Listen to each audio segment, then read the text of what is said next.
একটা সময় ছিল যখন গ্রামের বাড়িতে দুপুর মানেই উঠোনে বসে মায়েদের মোচা কাটা, হাতে সর্ষের তেল, গালে একটুখানি ঘাম আর মনে সেই চিরচেনা ভাবনা। আজ দুপুরে ভাতের সাথে মোচার ঘন্ট, আহা! এখনকার দিনে যদিও মোচা শুনলেই অনেকের মনে হয় তেতো হবে, মোচার কষ স্বাদ যাবে না, কিংবা এই জিনিস আবার খায়। কিন্তু ভাইরে, মোচা হলো এমন এক সবজি যেটা শুধু পেটই ভরায় না, শরীরেরও যত্ন নেয়। তাই চলুন আজ আপনাকে এমন একটা মোচার ঘন্ট শেখাই যেটা রান্না করলে শাশুড়ি বলবেন, এই মেয়েটা তো ঘরের লক্ষ্মী। আর আপনিও ভাববেন, ওরে বাপরে, এতদিন পরে মোচার সাথেও প্রেম হতে পারে। কি কি উপকরণ লাগবে এবার সেগুলো জেনে নিই। সবই কিন্তু আপনার রান্নাঘরেই রয়েছে।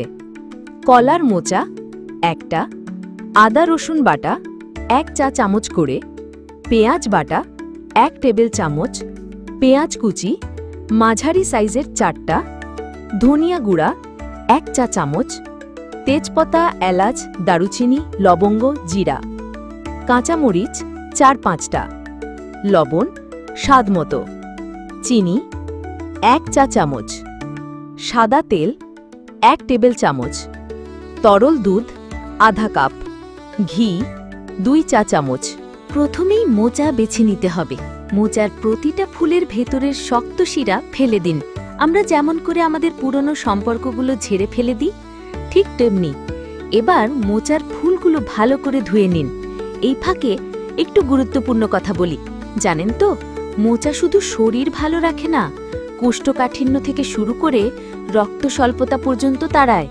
তাই এটাকে অবহেলা করা মানে শরীরের সঙ্গে বিশ্বাসঘাতকতা। এবার কড়াই চাপান, একটু লবণ দিয়ে সেদ্ধ করে নিন মোচার ফুলগুলো। তারপর ব্লেন্ডারে বেটে ফেলুন, যেন একেবারে মুলায়েম প্রেমপত্রের মতো হয়। অন্যদিকে কড়াইয়ে তেল দিন, পেঁয়াজ কুচি দিয়ে দিন, সোনালি বাদামি রং হওয়া পর্যন্ত ভাজুন। এর মাঝে এলাচি, দারুচিনি, তেজপাতা ছুঁড়ে দিন। এবার দিন আদা, রসুন আর ধনিয়া গুঁড়া। এবার কি করতে হবে জানেন তো? মশলা কষাতে হবে মন দিয়ে। মশলা কষানো হয়ে গেলে ঢেলে দিতে হবে মোচার পেস্ট। তারপর আবার কষাতে থাকুন। এই কষানোর মাঝেই দিয়ে দিন 1 চা চামচ চিনি। আমাদের জীবন যেমন তেতো মিষ্টি হয়, তেমনি এই ঘন্টর স্বাদেও ব্যালেন্স চলে আসবে। এবার আরও কিছু তথ্য দিই, একেবারে পুষ্টিবিদদের মতো। এই মোচাতে আছে আঁশ, পটাশিয়াম আর অ্যান্টিঅক্সিডেন্ট, যা হার্ট ঠিক রাখে, রক্তচাপ ঠিক রাখে, এমনকি আপনার স্কিনও করে টান টান। ওরে বাপরে, এমন সুপারফুড যদি তেতো ভেবে এড়িয়ে যান তবে তো ক্ষতি আপনারই। এবার কাঁচামরিচ দিন, যেন ঝাঁঝে প্রেমে ঝাল লাগে। তারপর আধা কাপ দুধ দিন, এতে করে সাধারণ মোচার হয়ে যাবে রাজকীয় অভিষেক।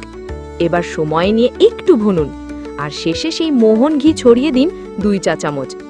এই সময় যে একটা সুবাস ছড়াবে, এই গন্ধেই পাশের বাসার প্রতিবেশীরও জিভে জল ঝরবে। আহা, তৈরি হয়ে গেল 1 বাটি দেশি মোচার ঘন্ট। পাশের বাসার ভাবি কি বলছে শুনতে পারছেন? ওই যে বলছে, এই কিরে কিরে। এবার ভাবির কথার উত্তরে খুশিতে চিৎকার করে বলুন, মধু মধু। দেরি না করে রেসিপিটা লাইক শেয়ার করে কাছের মানুষদের জানিয়ে দিন, আর রান্নাঘরের খাতায় টুকে রাখুন। রসোই ঘরের ডায়েরিতে আবার দেখা হবে নতুন নতুন রেসিপি নিয়ে। গল্প করতে করতে রান্না হবে দেশি কোনো খাবার।